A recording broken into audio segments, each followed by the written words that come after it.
Alright, now we're going to set up a couple of cameras and start talking about how that is done in Revit, because it's somewhat of a very specific kind of way. So you're going to go to View, go to 3D View, and you're going to grab one of these cameras.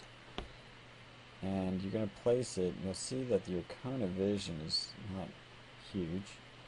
You can place it, and once you do, you get this kind of view of the world. So you might have to turn again these things on. And you see that you don't really see a whole lot of the model, and it's not a very good kind of settings. You'd think that you could change, just like we do in Rhino, you could change viewport settings to be, kind of 18 millimeter, some wide angle lens. But you can't. You have to actually just grab the viewport and move it, such as we're doing here, to get that kind of wide angle lens. And you'll see, remember again of how it looked, and now you can see the wide angle lens. It used to be kind of a viewing cone of about there, and now it's quite large. So that's the only way to really kind of capture kind of wide angle shot. So the next thing is you'll start to see that if you assign materials, you're going to start getting these patterns. You don't want the patterns, especially for kind of our next assignment. You just don't want to see these things in a drawing. So you want to go in and edit, make sure that the materials that you choose don't have any of that garbage. So I'm just going to go in and edit this pad real quick. And you can see that this is the surface pattern that it shows up with, and I'd rather just have no pattern at all, so I'll just say that. And say OK, and everything's starting to look pretty good. I may not want that to show up, whatever that is. It looks like it's the imported drawing, so I'm going to go in and turn that off. Apply that, say OK. Alright, so now I've lost that drawing. That's good. Alright, now other things that you need to know about these viewports is that you can look at graphic display options, and you can start to play around with these. One would be smooth lines and anti-aliasing. What that is, let me turn it off real quick, is as you zoom into areas that are diagonal lines, you might see a little bit of a jagged nature. You kind of start seeing it right there. Hopefully the resolution here is good enough to see that. So what I'm going to do is change that to smooth.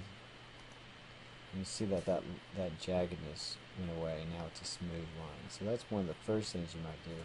The other thing you might want to play around with is to see about the transparency levels.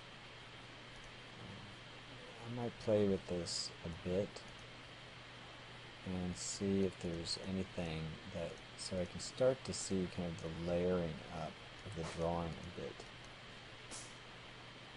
Something around there. So I still have the kind of hard lines, thick lines, and I can start to see through, and it just makes for kind of gives it a depth to your drawing that you otherwise would lose.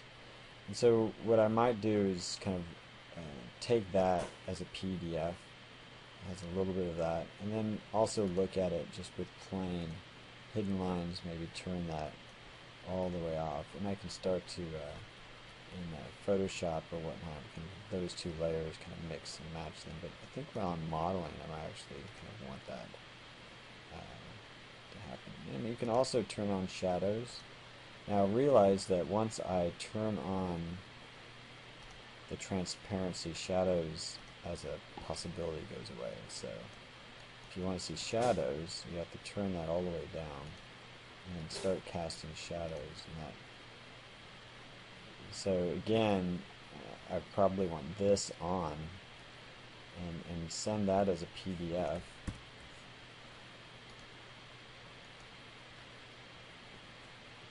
Sure. Current window, sure. And send that out. And then it might also then, play with the view that uses the transparency function. Okay?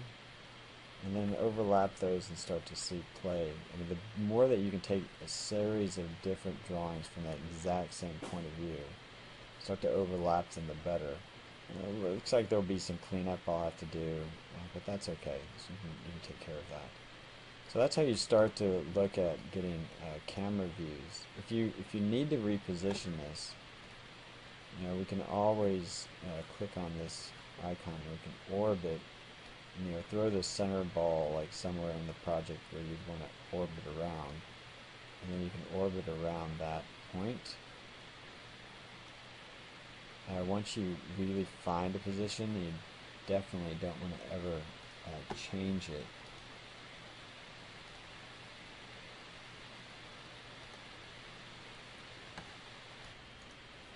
You can go down here and